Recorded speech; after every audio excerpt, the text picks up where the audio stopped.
ইরানে হামলা চালিয়ে যেন নিজেদের বিপদ নিজেরাই ডেকে এনেছেন ট্রাম্প নেতানিয়াহু। ভেবেছিলেন দেশটির সর্বোচ্চ ধর্মীয় নেতা আয়াতুল্লাহ আলী খামেনিকে সরিয়ে দিতে পারলেই ইরানকে দুর্বল করে কব্জা করতে পারবেন তারা।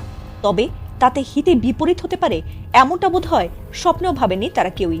এবার অদম্য শক্তিতে প্রতিশোধ নেওয়ার ঘোষণা দিয়েছে দেশটি, আর তাতে রীতিমতো আলোর গতিতে ইরান একের পর এক মিসাইল হামলা চালাচ্ছে শত্রু দেশগুলোতে লক্ষ্য করে।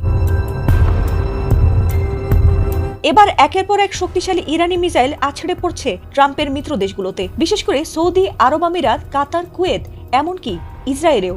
আর সেই মিসাইলের আঘাতে ধ্বংস হয়েছে সৌদির তেল শোধনাগার থেকে শুরু করে ধনীদের বিলাসিতার জায়গাগুলো। এমনকি নেতানিয়াহুর কার্যালয়েও মিসাইল হামলা করেছে ইরান, আর তাতে রীতিমতো আতঙ্কে পড়েছে ইহুদিরা। ইরানের সর্বোচ্চ নেতা আয়াতুল্লাহ আলী খামেনির মৃত্যুর বিষয়টি মোটেই মেনে নেয়নি ইরান, আর সে কারণেই এবার একের পর এক পাল্টা ড্রোন আর মিসাইল হামলা চালিয়ে রাতের ঘুম কেড়ে নেওয়ার মিশনে নেমেছে ইরান।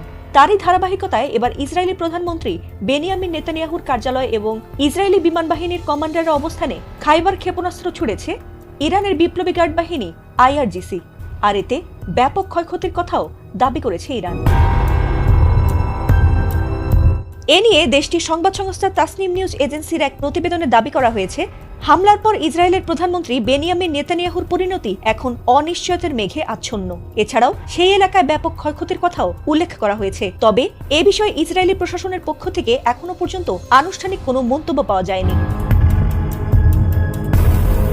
এর আগে শনিবার ইসরায়েল ও যুক্তরাষ্ট্র ইরানের ওপর সামরিক হামলা চালানোর পর পাল্টা প্রতিক্রিয়ায় ইরান অধিকৃত ভূখণ্ডে ক্ষেপণাস্ত্র ও ড্রোন হামলা শুরু করে। তাসনিম নিউজের দাবি, ইসরায়েল ও যুক্তরাষ্ট্রের আঞ্চলিক ঘাঁটিগুলোর বিরুদ্ধে এ পর্যন্ত 10 দফা হামলা সম্পন্ন করেছে তেহরান। এছাড়াও ইরানের লাগাতার মিসাইল হামলায় ইসরায়েলে ক্ষয়ক্ষতি, আতঙ্ক আর হতাহতের সংখ্যা বেড়েই চলেছে বলে জানা গেছে।